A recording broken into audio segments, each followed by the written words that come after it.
You know, what I do is write for children. I'm probably America's most widely read children's author, in fact, and I always tell people that I don't want to show up looking like a scientist. You can have me as a farmer or in leathers, and no one has ever chose farmer.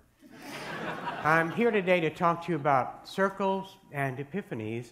And you know, an epiphany is usually something you find that you drop someplace. You just got to go around the block to see it as an epiphany. That's a painting of a circle. A friend of mine did that. Richard Bolingbroke. It's the kind of complicated circle that I'm going to tell you about. My circle began back in the 60s in high school in Stowe, Ohio, where I was the class queer. I was the guy beaten up bloody every week in the boys' room until one teacher saved my life. She saved my life by letting me go to the bathroom in the teacher's lounge. She did it in secret.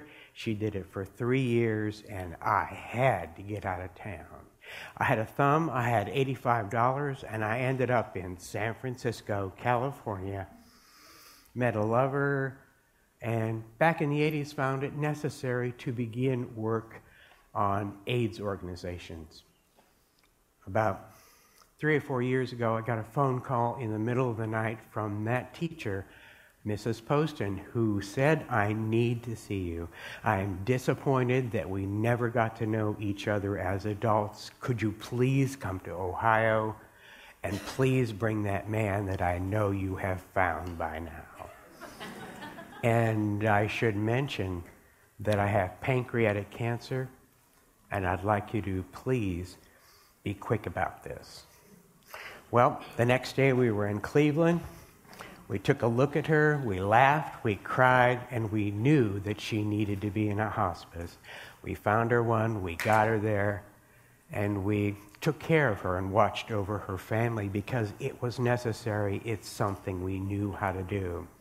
And just as a woman who wanted to know me as an adult got to know me, she turned into a box of ashes and was placed in my hand.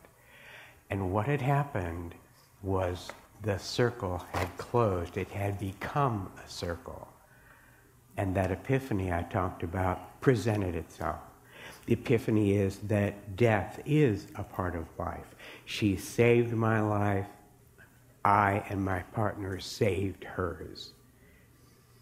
And you know, that part of life needs everything that the rest of life does. It needs truth and beauty, and I'm so happy it's been mentioned so much here today. It also needs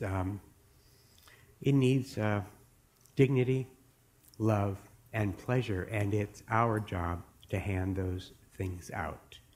Thank you.